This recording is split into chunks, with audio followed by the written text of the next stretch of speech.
کپڑے اوپر سے ہی جو محرمات میں سے. اس کے بعد جو سکھا لوگ ہوں, بزرگ لوگ ہوں, ایسے لوگ اگر مجبوری کی صورتوں میں آگے آتے ہیں تو دیگر راستے.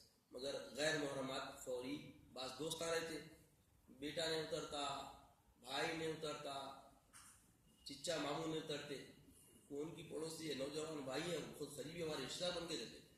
اب رشتہ دار ایسے منہ بولے رشتہ دار ہوتا ہے, آج کل یہ زیادہ دور چل رہا. اپنے لوگ باہر ہو رہے ہیں, باہر کے لوگ گھر میں ہو رہے ہیں, یہ دور چل رہا ہے نا.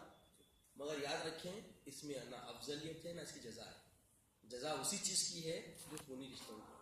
اگرچہ کہ درار آ گئے ہوں, اختلافات ہو گئے ہوں, اختلافات کے باوجود بھی ایسے موقع پر انہی کو گرداننا جن کا حق ہے, یہ شرعی مسئلہ ہے, یہ دینی مسئلہ ہے, یہ آخرت کی جزا کا معاملہ ہے. جزا اسی کو ملے گی جو عین احکام شرع کے مطابق کام انجام دے گی. خلاف شرع کوئی کام ہم کو کرنے کی اجازت اسلام نے دی ہے نہیں دی ہے. لا اختلاف ہوں گا, آپ کا اختلاف آپ کے جیب میں, آخرت کی بربادی کا راستہ اختلاف. اختلاف کو دین میں جگہ نہیں ہے, کیونکہ اللہ کے رسول نے معافی کا ایسا وسیع تر جو ہے نا درس دیا ہے کہ آپ کے عفو درگزر کی مثال قیامت تک کوئی نہیں لا سکتا.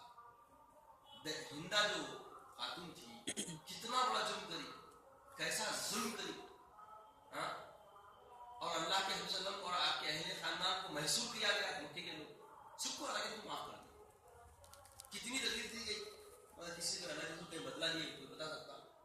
حالانکہ اختیار کے مالک بن چکے تھے اور دوسروں کے لیے ایسا سبق دینا ہوتا, قیامت کا بتانا ہوتا کہ ایسے ظالموں کو سزا دینا چاہیے, تو اللہ کو بدلا لے سکتے تھے. بدلا کیا ہوتا, تو انصاف کا ہم جو کرتے وہ شریعت دین نہ کرو, تو دین کیا بنا, معاف کرنا. ابھی تو خونی رشتوں کو تو معاف کرنا افضلیت ہے نا. کیسے کیسے قبیلوں میں اختلافات تھے, سارے اختلافوں کو مٹانے والے, سارے قدرتوں کو مٹانے والے کون ہیں, ہمارے آقا ہے رحمت اللہ علیہ وسلم.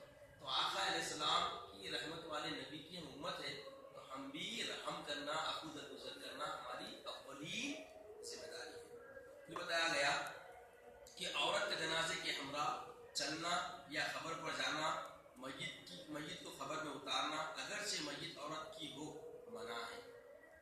مردوں کے ساتھ بھی عورتیں نہیں آئیں گی اور عورتوں کے ساتھ بھی عورتیں نہیں آئیں گی.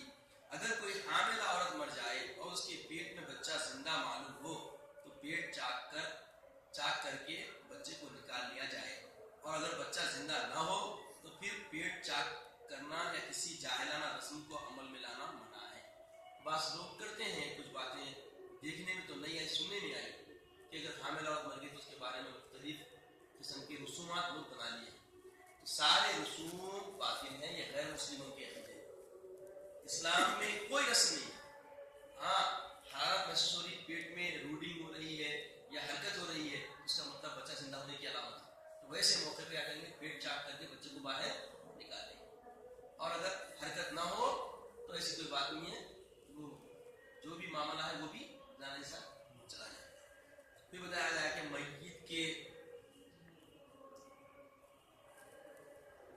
میت کے بدن یا کفن پر کافور یا سیاہی سے کچھ لکھنا یا کوئی چیز لکھ کر قبر یا دفن میں رکھنا نہیں چاہیے, البتہ بغیر سیاہی کے استعمال سے انگلی سے پیشانی پر بسم اللہ الرحمن الرحیم اور سینے پر لا الہ الا اللہ محمد رسول اللہ لکھنا جائز ہے.